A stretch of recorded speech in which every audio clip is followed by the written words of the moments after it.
아사왕의 형통이라 하는 제목으로 은혜를 받고자 합니다.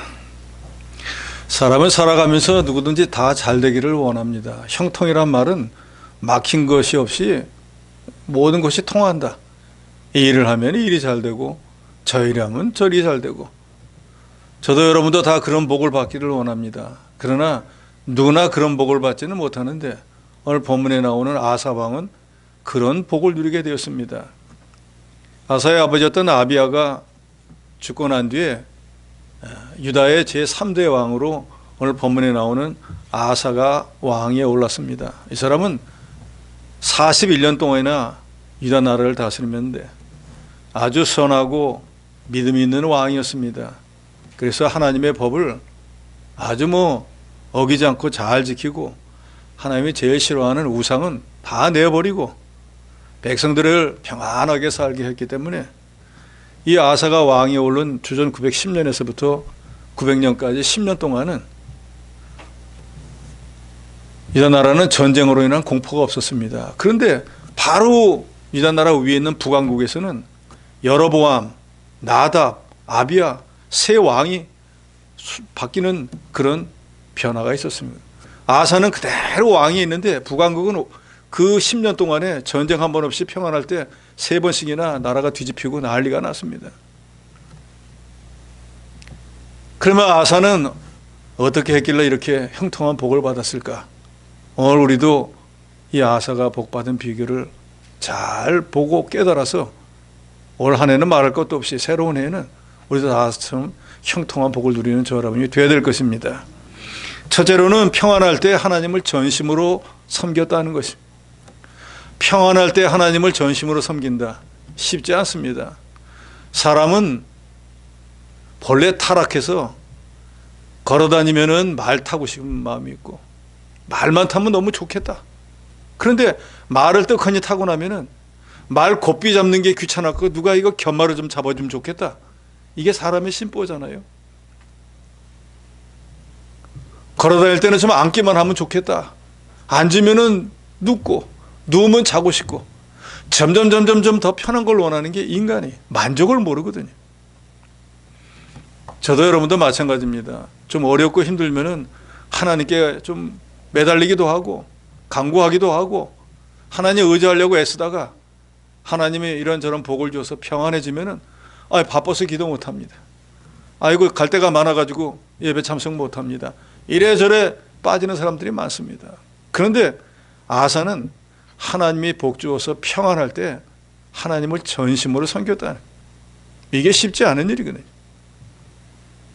2절에 보면 아사가 그의 하나님 여호와 보시기에 선과 정의를 행했다 그랬습니다. 백성에게 선을 베풀고 모든 일을 선하게 하고 정의를 세워나가는 일은 그건 왕이 마땅히 해야 되는 일인데, 그 마땅히 해야 되는 일을 하면은 하나님이 기뻐하시고 나라는 견고해지는 법이에요. 아사왕은 다윗과 같이 하나님 앞에 정직하게 행해서 남색하는 자, 즉 동성연애하는 자를 그 땅에서 다 쫓아내고 우상을 없애고 일평생 여호와 앞에 온전하였다고 열왕기 또 역대기에 기록하고 있습니다. 그래서 2절에 아사가 그의 하나님 여호와 보시기에 선과 정의를 행하여 라고 표현했는데, 이 역대기 기자는 유다의 여러 왕들을 다 기록하는데 이렇게 하나님 여호와 보시기에 선과 정의를 행했다라는 표현을 쓴 것은 이 아사하고 후대에 가면 히스기야 두 사람밖에 쓰지 않습니다. 그래서 이 역대기 기자는 아사가 치리하는 동안에 10년 동안 전쟁이 없이 평안하게 이 나라가 안정을 구가할 수 있었던 비결은 아사가 하나님 보시기에 선과 정의를 행했기 때문이다 라고 기록을 하고 있습니다. 저와 여러분도 가정이 평안하기를 원하면 하나님의 뜻대로 선과 정의를 행하는 분이 되시기 바랍니다. 그러면 나라도 평안하고 가정도 평안하고 교회도 평안한 거예요. 하나님 보시기에 선과 정의를 행했다라고 하는 말은 하나님의 말씀대로 하나님의 기뻐하시는 뜻대로 나라를 다스렸다 그 말이에요. 그러니까 당연히 하나님이 당신이 원하는 뜻대로 나라를 다스리니까 그 나라가 잘 되도록 해줄 수밖에 없지 않겠습니까? 신명기 17장 18절로 19절에 보면 그가 왕위에 오르거든 이 율법서의 등사본을 레위 사람 제사장 앞에서 책에 기록하여 평생에 자기 옆에 두고 읽어 그의 하나님 여호와 경외하기를 배우며 이 율법의 모든 말과 이 규례를 지켜 행할 것이라. 그러니까 왕위에 오르면 왕은 뭘 해야 되는가? 요새로 따지면 성경책을 옆에다 두고 날마다 그걸 읽고 하나님의 뜻이 무엇인가 하는 것을 깨닫고 그 말씀대로 백성을 다스리라, 그 말이에요. 모든 선한 왕의 표준은 다윗입니다. 그래서 다윗을 말할 때 정직히 행하였다라는 말을 하잖아요. 그래서 다윗처럼 정직히 행하면 좋은 왕, 다윗처럼 정직히 행하지 않은 왕은 나쁜 왕. 그래서 다윗은 모든 선한 왕과 악한 왕의 표준이 됩니다. 그런데 다윗은 정직히 행했다는 것은 하나님 말씀을 지킬 때 자기 생각대로 하지 않고 이렇게 하면 더 좋겠다 해서 하나님 말씀보다 더 벗어나지도 않고 이거는 나한테 불리하니까 하지 말아야지 빼지도 않고, 정직은 바로 정자, 바로 직자잖아요. 말씀 그대로 지켰다, 그 말이에요. 그렇기 때문에 하나님께서 다윗과 함께 하셔서 우리가 잘 알듯이 다윗이 물론 고난도 있었지만 그 일평생을 되돌아보면 고난보다는 그 사람에게 하나님이 형통의 복을 더 많이 주었어요. 그러니까 시편 23편 1절에 단도직입적으로 말하잖아요. 여호와는 나의 목자시니 내가 부족함이 없더라. 내 일평생을 살아봤는데 난 부족한 게 없더라. 우리 모든 성도들은 왕 같은 제사장이니까 우리도 이 기록된 하나님의 말씀을 늘 옆에다 두고 생명의 양식 되도록 읽고 깨달은 말씀을 잘 지켜서 아사왕처럼 형통한 복을 받아야 할 것입니다. 3절로 5절에 보면은 아사는 모든 우상을 타파했다 그랬습니다. 3절에 이방 제단과 산당을 없애고 주상을 깨트리며 아세라상을 찍고, 5절에 유다 성읍에서 산당과 태양상을 없애며 그 앞에서 평안함을 누리니라. 이스라엘 백성들이 하나님을 떠나서 이방신을 위한 제단, 산당, 또 주상이나 아세라상을 만들고 하나님 섬긴다고 하면서 뒷구멍에 가서는 또 그것도 섬기고 이복도 받고 처복도 받고 싶어서 하나님과 우상을 겸하여 섬겼는데, 아사 왕은 솔로몬 후대로부터 르호보암 또 자기 아버지 아사 때까지 알게 모르게 하나님 외에 우상을 섬기던 그 모든 것들을 다 없애버리고 백성들의 마음을 하나님께로 돌려서 하나님만 섬기도록 만들었습니다. 하나님 얼마나 기뻐하시겠어요. 광야에 나온 이스라엘 백성들에게 하나님이 모세에게 시내산에서 십계명을 줄 때 제일 먼저 1계명부터 4계명까지가 뭐예요? 나 외에 다른 신을 내게 두지 말아래. 하나님 한 분으로 족한데, 하나님이면 모든 것이 다 되는데 이걸 깨닫지 못하고 이방의 불신자들이 섬기는 이런저런 신이 복줄 줄 알고 그 섬기는 어리석은 자가 되지 말라는 거예요. 그래서 열왕기상 15장 13절에 보면은 또 그의 어머니 마아가가 혐오스러운 아세라상을 만들었으므로 태우의 위를 폐하고 그 우상을 찌고 기드론 시냇가에 불살랐다 그래요. 이 말은 뭔가 하면 이 아사의 할머니가 태우인데 왕이 지금 등극하고 난 뒤에 온 나라에 있는 모든 우상을 다 없애버리고 있는데 할머니가 자기가 만든 우상을 꼭 쥐고 안 버리는 거예요. 경고했겠죠. 할머니가 버리세요 하니까 아이고 이것이 복을 줄지도 모르는데 하면서 그 우상을 내버리지 않으니까 할머니의 태위를 폐위시켜버렸어요. 자격이 없다. 그리고 우상을 빼앗아 가지고 집 빻아가지고 강가에다 갖다 버려버렸다 그랬어요.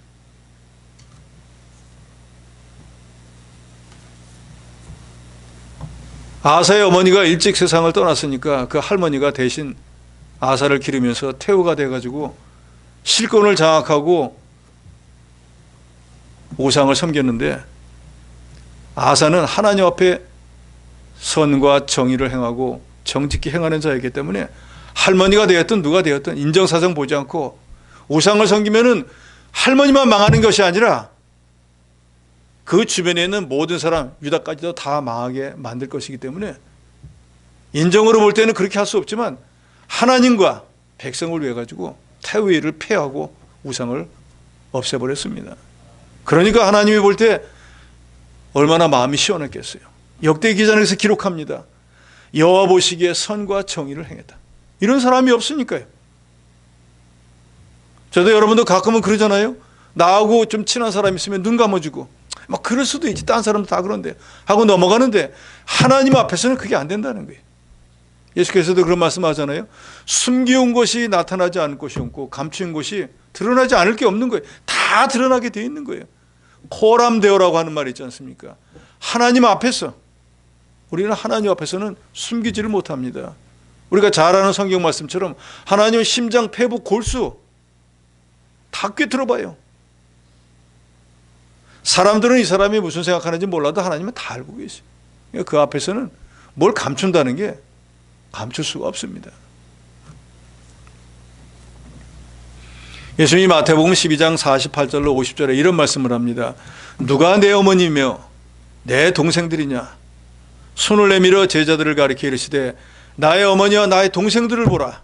누구든지 하늘에 계신 내 아버지 뜻대로 하는 자가 내 형제요 자매요 어머니이니라. 이 말은 어머니 아버지도 하나님 말씀을 어기면은 육신의 부모인 건 맞지만 하나님의 뜻에 맞지 않은 거예요. 정말로 하나님이 원하는 내 부모, 내 형제는 하나님 말씀대로 사는 사람이다 그 말이에요. 예수님의 가족인데 예수님이 지금 하나님의 말씀을 가르치고 있는데 와갖고 얘 너 따라오지 않고 지금 여기서 뭐 하느냐고 인간적인 생각이 돼가지고 자기 아들로만 생각을 하니까 누가 내 어머니냐? 이 사람 내 어머니 아니야 하고 부인하는 게 아니라 하나님의 일을 방해하면 하나님의 뜻에 어긋나면 그 사람은 육신의 부모는 맞지만 하나님의 뜻대로 하지 못하기 때문에 정말로 하나님의 뜻대로 하는 자라야 그 사람이 바로 내 형제가 되고 내 자매가 되고 내 어머니가 된다는 거예요. 그러니까 우리가 자녀를 기를 때도 하나님의 말씀으로 해야 됩니다. 섬기는 것도 하나님의 말씀에 근거해서 해야 됩니다. 하나님 우상을 가장 싫어하시고 십계명에도 1계명에서 4계명까지 분명히 규정해 놓았습니다. 왜 그러면 하나님은 우상을 섬기지 말라고 했을까? 자기만 사랑하고 자기만 존경받으려고 그랬는가? 그게 아니에요. 우상은 아무것도 할 수 없는 존재이기 때문에 시간 낭비라 그 말이에요. 우리나라도 이제는 미신이 많이 없어졌지만 제가 자라날 때만 해도 미신이 엄청나게 많았거든요.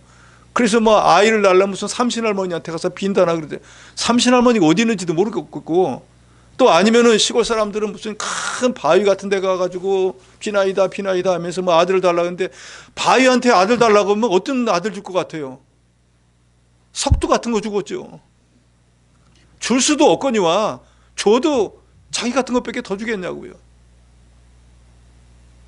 돌이 벼락치면은 쩍하고 쪼개지는데 그게 어떻게 아들을 줄 수 있겠어요? 생각해 보세요. 그렇지 않습니까? 그러니까 이제는 문화가 발전하고 문명이 발전하니까 미신이라고. 우리나라도 이제 그런 거 안 믿잖아요. 우상은 시편에도 여러 군데 나오지만 눈이 있어도 보지 못하고 귀가 있어도 듣지 못하고 입이 있어도 말이 못하고 손발이 있어도 움직이지도 못하고 그러잖아요. 우리 유교적인 관습에도 조상들한테 제사 지내는 사람 아직도 많은데 조상한테 그렇게 제사 가득 차려놓고 조상들이 그 와서 드시는데 보면 안 되니까 뒤로 돌아서서 문 닫고 나가서 있다 오거든요. 그럼 들어와서 보면 거기 물 한 모금 먹었어요? 고기 한 점 떼갔어요? 아무것도 못해요. 죽은 자는 믿었으면 천국에 가고 믿지 않았으면 지옥에 간 것뿐이지 다시 못 옵니다. 그런데 그 조상이 복 줄 줄 알고 거기다 대고 아무리 복을 달라고 해봐야 무슨 복을 주겠어요? 이 세상을 누가 만들었습니까? 우리 조상들이 만든 게 아닙니다. 오직 유일하신 하나님이 이 세상 모든 것을 말씀으로 만들고 말씀으로 만든 모든 피조물들을 그 모든 것의 생사화복과 흥망성쇠 부경화를 하나님만이 주장하신, 여러분 이걸 믿으시기 바랍니다. 그렇기 때문에 우리는 다른 거 필요 없어요. 하나님만 믿으면 되는 거예요. 그런데 예수를 구주로 믿는다고 하는 이스라엘 백성들조차도 가나안 땅에 들어가서 보니까 뭐 아세라니 뭐 어쩌고 하는 신들이 농사 잘 되게 하는 것처럼 보이니까 그거를 섬기게 되었다는 거예요. 우상을 완전히 없애버려야 하나님을 바로 섬기고 하나님의 예비하신 복을 받을 수가 있습니다. 4절에 보니까 백성들로 하여금 하나님만 섬기게 했다 그랬습니다. 유다 사람에게 명하여 그 조상들의 하나님 여호와를 찾게 하며 그의 율법과 명령을 행하게 하라. 그러니까 하나님이 보실 때 이 사람들이 하나님만 섬겨도 넉넉히 복을 받아 누릴 텐데 우상을 섬기고 하나님이 제일 싫어하는 일을 하나님이 복을 줄 리가 없잖아요. 그런데 아사가 왕위에 턱 오르더니 모든 우상을 다 철폐하고 할머니라도 우상을 섬기면 그 위를 다 폐해버리고 모든 우상을 다 없애버렸을 뿐더러 이제 하나님 말씀대로 살아야 된다 하고 자기가 먼저 앞장서서 하나님 말씀을 지키고 백성들에게도 하나님 말씀대로 살도록 이렇게 하니 하나님이 볼 때 얼마나 마음이 시원하고 좋으셨겠어요. 그러니까 이 사람들에게 어떤 복을 줄까? 사람들이 원하는 게 뭐예요? 평화잖아요. 피스, 전쟁이 없는 세상. 그러니까 10년 동안 그 나라에 아무도 쳐들어오지 못하도록 평안한 삶을 살게 해줬어요. 우상을 버리고 전심으로 하나님께 돌아와 구원을 받으라 하고 후대에 보면 사무엘 선지자도 말하지 않습니까? 브레셋에 내도록 종살이하고 있는데 할 방도가 없으니까 사무엘 선지자가 하나님께 돌아오려면 전심으로 하나님께 돌아오고 우상 버려라. 그리고 하나님이 너희를 블레셋 손에서 구원하리라. 이스라엘 백성들이 정말로 우상을 버리고 하나님께 돌아오니까 에베네셀의 하나님이 블레셋을 물리치게 해주시고 주변 모든 나라를 두렵게 해가지고 사무엘이 사는 날 동안에는 전쟁이 없도록 했다고 하지 않습니까? 어느 때나 이처럼 우상을 버리고 하나님만 믿는 믿음으로 살면은 하나님이 대적들을 다 물리쳐서 평안한 삶을 살게 해주시는 것은 과거 구약시대나 이 신약시대나 똑같다는 거 여러분 기억하시기 바랍니다. 아이고 나는 주변에 왜 왼수들이 많아 하면 내가 믿음대로 살고 있지 않은 증거인 거예요. 정말로 내가 아사처럼 선과 정의를 하고 믿음으로 살고 있다고 하면 하나님이 막아주시는 거예요. 뿐만 아니라 6절로 7절에 보면은 하나님이 평안을 주어서 전쟁이 없는 평탄한 삶을 살 때 아이고 이제는 살만하네.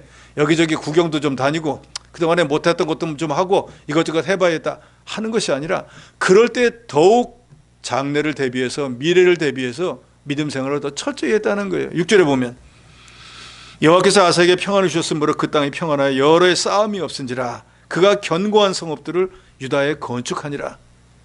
견고한 성읍을 건축했다는 것은 국방을 튼튼히 했다 그 말이에요.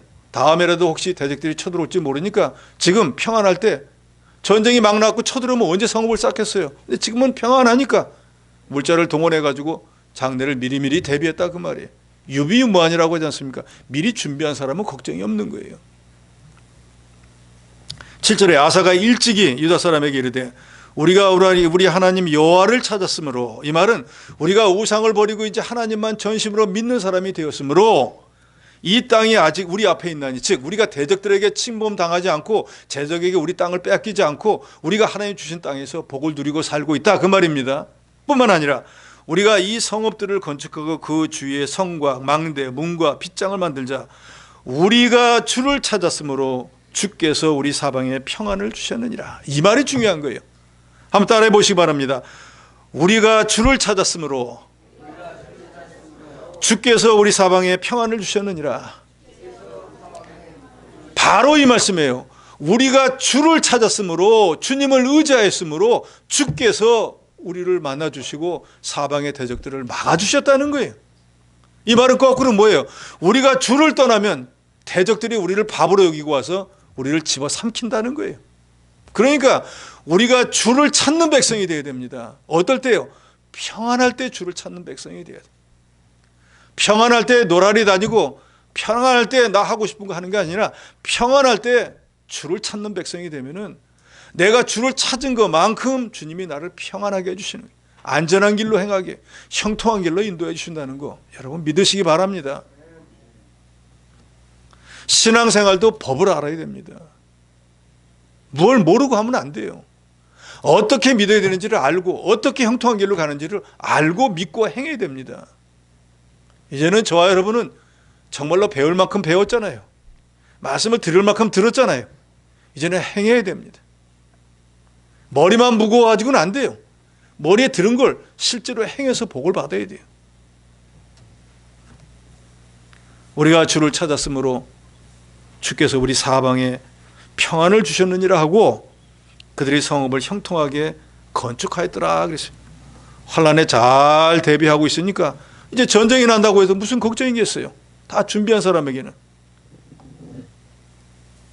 우리도 하나님이 여러 가지를 주어서 육신이 평안한 삶을 살 때 그때 안일주의에 빠지면 망하는 길로 가는 거예요. 또 하나님이 여러 은혜와 복을 주어서 높여주셨을 때 겸손하지 못하고 교만하면 멸망하는 길로 나가는 거예요. 우리 믿는 사람들은 하나님이 지위를 높여주시고 무언가 좀 더 잘 될 때 더욱 조심해야 돼요. 잃어버리는 건 순식간이에요. 쌓아올리는 것은 어마어마한 수고와 노력과 시간이 필요하지만 잃어버리는 건 눈 깜짝하세요. 평안하고 잘 될 때 태만하거나 방종한 생활을 하지 말고 우리 영적 성전을 잘 건축해 나가서 하나님을 기쁘시게 하고 하나님을 늘 찾는 그런 삶을 삶으로 아사처럼 사방에 평안을 줘서 집도 평안하고 교회도 평안하고 이 사회도 평안하고 그런 저 여러분이 돼야 됩니다. 바닷물은 짜잖아요. 소금물 100%나 짠 게 아닙니다. 거기 소금은 겨우 3, 4%밖에 안 돼요. 그 3, 4%가 바다를 짜게 만드는 거예요. 생명을 살게 만드는 거예요. 이 나라의 모든 사람들이 다 예수 믿으면 좋겠지만 4명 중에 1명밖에는 믿지 않아요. 그런데도 정말로 평안할 때도 주를 찾는 사람은 2, 3명밖에 안 돼요. 그런 사람들 때문에 하나님께서 이 마지막 때에 멸망의 바람이 불지 않도록 천사를 내구퉁에다 붙잡고 있도록 하나님이 막아주시고 있는 거예요. 이제 그 사람들까지 다 떠나면 그때는 멸망의 길이 열릴 거예요. 그 몇 사람이 여러분이 되시기 바랍니다. 우리가 이렇게 평안하게 사는 게 내가 열심으로 기도하고 내가 잘나서가 아니에요. 무언가 우리를 위해서 누군가 열심히 기도하기 때문에 하나님이 그 기도를 들으시고 참아주시는 거예요.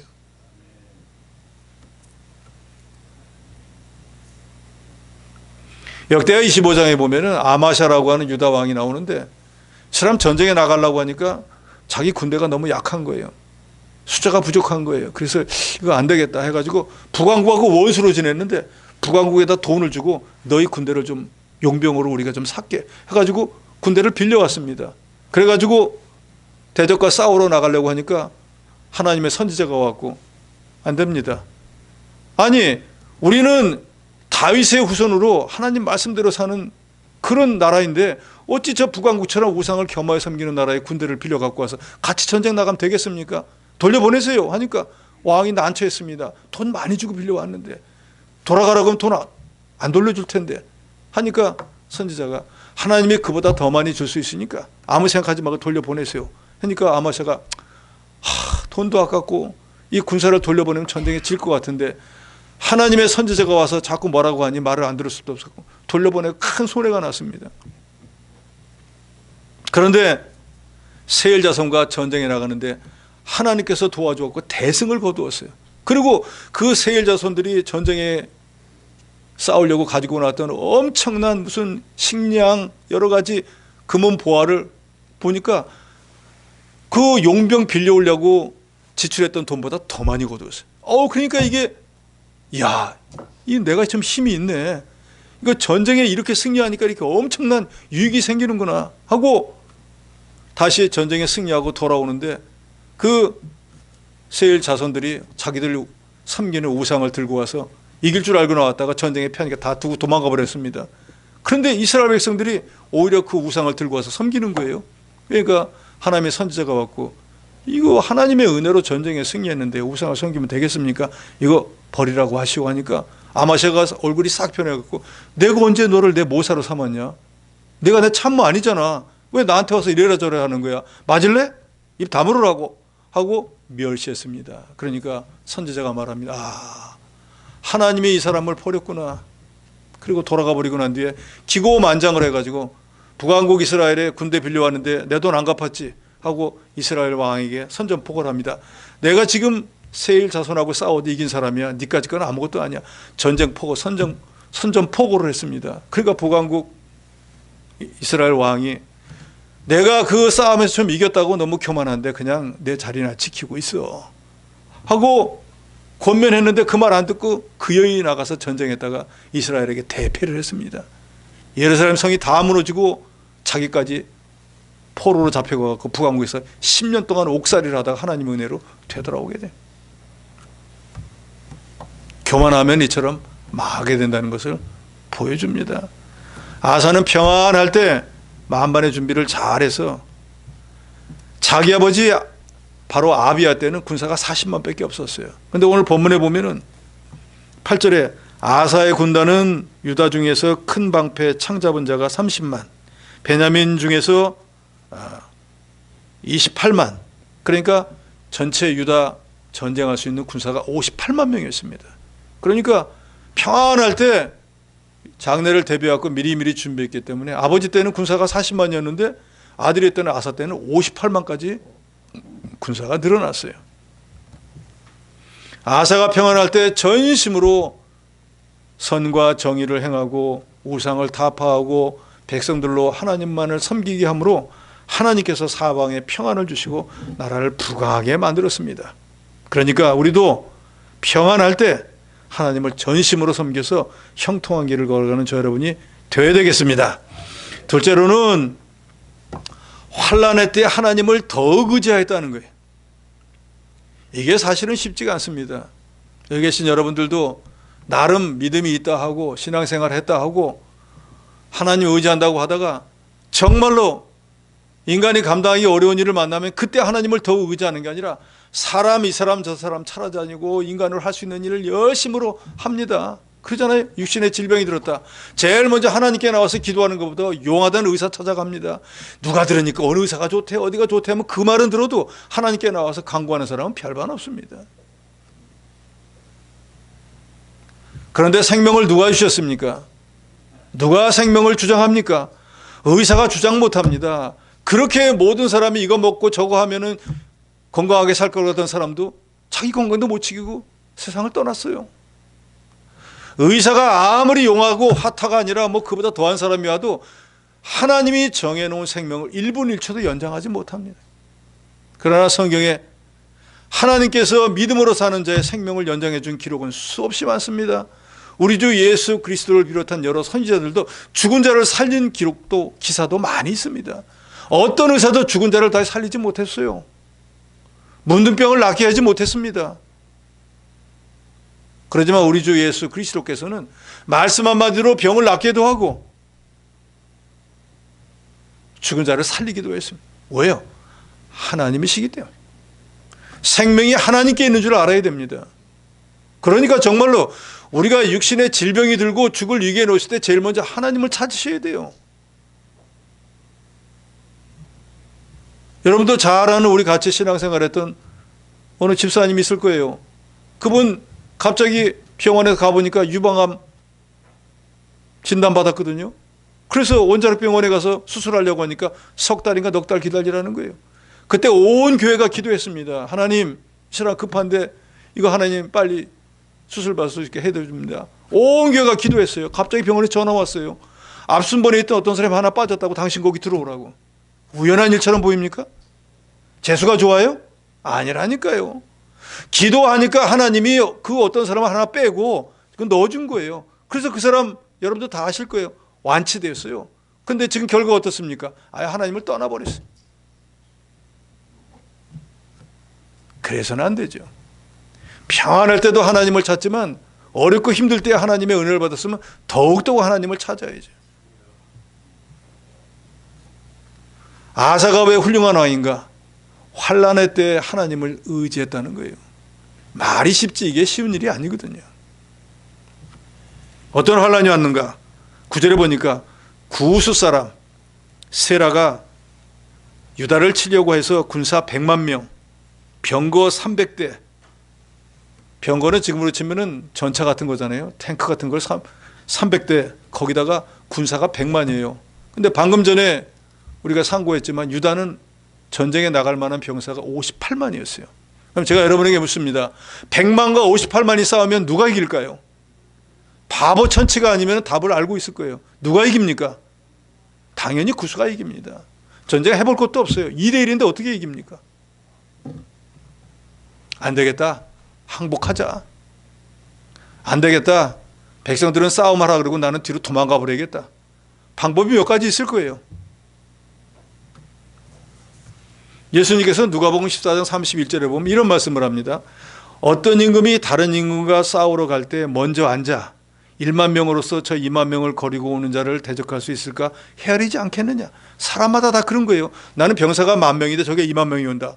그러면 헤아려 본다 그 말이에요. 싸워야 될까? 항복해야 될까? 도망가야 될까? 계산해 본다 그 말이에요.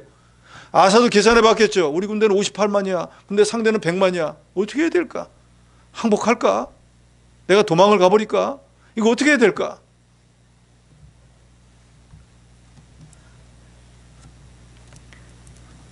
11절 말씀을 저와 여러분이 다 같이 읽도록 하겠습니다. 11절입니다. 같이 읽습니다. 시작. 아사가 그의 하나님 여호와께 부르짖어 이르되 여호와여, 힘이 강한 자와 약한 자 사이에는 주밖에 도와주리가 없사오니 우리 하나님 여호와여, 우리를 도우소서. 우리가 주를 의지하오며 주의 이름을 의탁하옵고 이 많은 무리를 치러 왔나이다. 여호와여, 주는 우리 하나님이시오니 원하건대 사람이 주를 이기지 못하게 하옵소서 하였더니, 여러분 이 말씀을 잘 기억해 놓으셨다가 육신의 병이 들었을 때도 내 힘으로 뭔가 감당할 일이 못될 때 이 말씀대로 한번 해보세요. 주님, 저는 힘이 없습니다. 저는 능력도 없습니다. 강한 저 대적과 약한 저 사이에서 저를 도와주실 분은 제 친척도 아니고 제 부모도 아니고 제 아내도 제 남편도 제 자식도 아니고 주님밖에는 없습니다. 우리 하나님 여호와여, 저를 도와주시옵소서. 저는 주의 이름만 의탁하옵고 이 대적과 싸우려고 합니다. 원하건대 사람이 주를 이기지 못하게 하옵소서. 제가 믿음으로 살려고 하는데 믿지 않는 저들에게 치지 않도록 하나님이 역사해 주시옵소서 하고 하나님께 무엇이 되었든, 육신의 질병이 되었든 사업의 어려움이 되었든 부모 자식 간의 문제가 되었든 이렇게 기도 한번 해보세요. 나는 아무것도 못하겠다고 하고 나는 약하고도 대적은 강해서 저는 주님만 의지하고 주의 은혜가 아니면 어쩔 수 없다고 하는데 하나님이 어떻게 하시겠어요? 야, 난 몰라. 그렇게 하시겠냐 그 말이에요.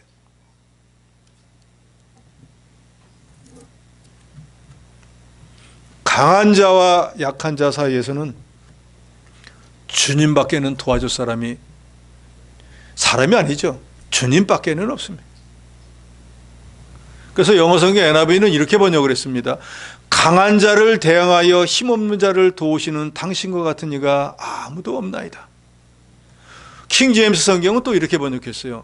여호와는 수가 많거나 힘이 없거나에 따라 도우시는 분이 아니시니, 하나님은 전지전능하셔서 불가능하게 여기는 것을 가능케 하시는 분이, 우리가 할 수 없는 그것을 하실 수 있는 분이, 우리는 안 된다 할 때 그것을 되게 하시는 분이. 그래서 우리가 하나님의 자녀가 된 것이 세상에서 어떤 것보다 큰 복인 거예요. 우리가 이것을 분명히 알고 환난을 당했다고 생각하면은 아사 왕처럼 세상 어떤 다른 것도 의지하지 말고 하나님만 의지하고 하나님께 구하는 그런 여러분이 되시기를 바랍니다. 악한 마귀가 우리를 어떻게든지 넘어뜨리려고 하지만 우리를 도와주실 이는 우리를 구원하신 우리 주 예수 그리스도뿐이에요. 예레미야 33장 3절에 이런 말씀 있잖아요. 너는 내게 부르짖으라. 내가 내게 응답하겠고 내가 알지 못하는 크고 은밀한 일을 내게 보여주겠다 그러잖아요. 하나님이 하시는 일은 우리와 달라요. 이사야서에 그 말씀이 있잖아요. 하나님이 가시는 길과 우리가 가는 길, 하나님의 생각과 우리가 생각은 전혀 다른 거예요. 우리 인간이 아무리 뛰어나다고 해도 하나님과는 비교가 안 됩니다. 그러니까 정말로 어렵고 힘든 일을 당했다 하면 낙심하고 원망만 하지 마시고 빌립보서 4장 6절로 7절에 있는 말씀처럼 전지전능한 하나님께 기도하세요. 아무것도 염려하지 말고 다만 모든 일에 기도와 간구로 너희 구할 것을 감사함으로 하나님께 아뢰라. 그리하면 모든 지각에 뛰어난 하나님의 평강이 그리스도 예수 안에서 너희 마음과 생각을 지키시리라. 아무 일에도 작은 일이 되었든 큰 일이 되었든 중한 일이 되었든 경한 일이 되었든 그저 무슨 일이 있다고 하면 주여, 강한 자와 약한 자 사이에 주님밖에는 도와줄 리 없습니다. 저는 뭐 일가 친척이고 뭐고 소용없습니다. 주님만 믿습니다. 하고 주님만 의지하면 주님이 해결해 주십니다. 저도 목사의 직분을 행하고 있지만 제 힘으로 감당되지 않을 때 주님 앞에 이렇게 간구해서 응답받은 것도 많습니다. 더더욱이 하나님이 우리에게 주시려고 예정해 놓은 것도 우리가 부르짖어야만 주신다고 에스겔서 36장 37절에 말씀하잖아요. 이사야 선지자가 히스기야에 가서 말합니다. 너 집을 처치해라. 너 이제 죽었어. 하나님이 너를 데려가신데 예외가 없는 거예요. 하나님이 죽는다 그러는데. 그런데 히스기야는 그때 어떻게 합니까? 벽을 보고 하나님께 눈물로 기도했다 그러잖아요. 그러니까 하나님이 그 기도를 들으시고 수명을 몇 년 연장했다 그러죠? 15년을 연장한 거예요. 그 말은 뭐예요? 만약에 히스기야가 그 말을 듣고 아이고 하나님 말씀인데 내가 기도한다고 되겠나? 하고 기도 안 하면 그냥 데려가시는 거예요. 하나님이 두 길을 예비했다니까. 기도하면은 15년 연장하고 기도 안 하면 그냥 그 말씀대로 되는 거예요. 저와 여러분도 앞날을 몰라요. 하나님이 어떻게 역사하실지 모른다 그 말이에요. 정말로 내가 죽을 위기에 놓였다고 할지라도 내가 죽을지 살지 그건 하나님의 손에 달려있는 거예요. 나는 뭘 해야 되겠어요? 기도할 것뿐이에요. 다윗은 그래서 그렇게 말하지 않습니까? 나는 정말로 모든 걸 용서하고 저를 사랑하는데 저는 여전히 나를 미워하니 나는 어찌할꼬? 기도할 것뿐이라 그랬어요. 그래서 시편 84편 12절에 보면 만군의 여호와께 의지하는 자는 복이 있다 그랬습니다. 하나님을 의지하는 자가 복이 있는 거예요. 더더욱이 전쟁의 승패라고 하는 것은 하나님께 달려 있습니다. 직장에서 같은 동료 직원과 경쟁하잖아요. 하나님이 도와주셔야 이길 수 있는 거예요. 공부 많이 했다고 이기는 거 아닙니다. 좋은 대학 나왔다고 꼭 성공하는 거 아니에요. 글씨 잘 쓴다고 성공하는 것도 아니에요. 줄이 있다고 해서 꼭 성공하는 것도 아닙니다. 하나님이 도와주시면 되는 거예요. 다윗을 보세요. 이새의 집안은 사울의 집안과 비교하면 형편없어요. 출세할 가능성이 없다 그 말이에요. 더더욱이 다윗은 어떻습니까? 이새의 막내 8째 아들이에요. 형들보다 인물도 뛰어나지도 못해요. 양이나 치는 목동이에요. 무슨 출세를 하겠어요? 그런 사람이 왕이 된다고요? 언감생신, 꿈도 못 꾸는 일이에요. 근데 현실은 어떻게 됐습니까? 그 사람은 어떻게 왕이 되었어요? 믿음으로 왕이 된 거예요.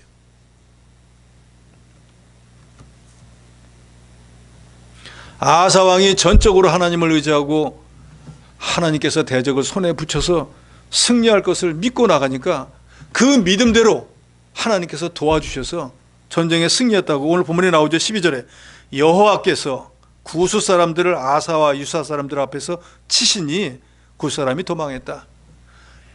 유다 백성들이 전쟁에 나가서 58만이 죽기 살기로 돌격을 했겠죠. 그런데 하나님이 도와주셨다는 거예요. 그 사람들에게 막 두려운 마음을 주는 거예요. 그래서 58만 가지고 100만의 대군을 물리쳐 이겼습니다. 100만을 물리쳐 이기고 나니까 어떤 일이 생겼는가? 13절 하반절에 보면은 살아남은 자가 없었으니 이는 여호와 앞에서와 그의 군대 앞에서 패망하였습니다. 노력한 물건이 매우 많았더라. 이스라엘 사람들이 만들고 수집하려고 하면은 몇 년이 걸릴 걸 100만 대군이 쳐들어와 가지고 전쟁하려고 해서 얼마나 많은 뭐 식량 뭐 여러 가지 갖고 왔겠어요. 근데 전쟁에 패서 다 죽어버렸으니까 그거 전쟁에 승리하고 횡재를 하게 된 거예요. 그리고 구약시대에는 전쟁에 나가서 승리하면은 그 빼앗은 모든 것을 왕부터 시작해서 다 나눠갖게 돼 있어요. 그러니까 이번 전쟁에 아사 왕부터 시작해갖고 유다 군대들은 전부 다 부자가 돼버린 거예요.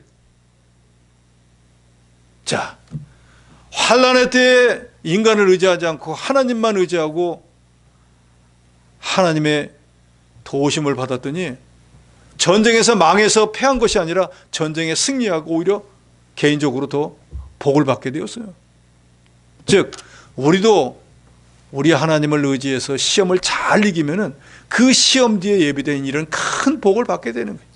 우리가 잘 아는 욥도 인간이 감당하기 어려운 큰 시험을 당했지만 그때도 자기 아내는 하나님을 욕하고 죽으라고 해도 하나님에 대한 순전을 변하지 않았잖아요. 자기 믿음을 끝까지 지켰잖아요. 그 결과는 뭡니까?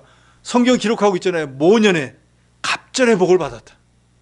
시험을 이긴 것뿐인데 시험을 이기고 나니까 2배의 복을 받았죠.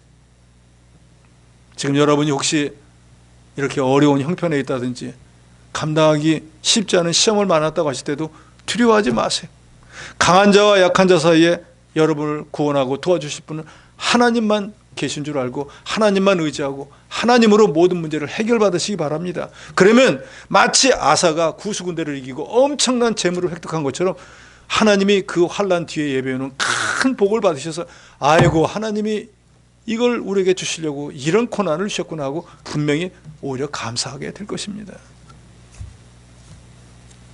아사가 환난의 때에 더욱 하나님을 의지해서 하나님의 도우심으로 대적을 물리치고 승리해서 형통하게 된 것을 통해서 우리도 평안할 때 하나님을 전심으로 섬기고 환난을 당했다고 생각하면 더욱 하나님을 의지해서 하나님으로 모든 문제를 해결받는 지혜로운 여러분이 되시기를 주의 이름으로 축원합니다.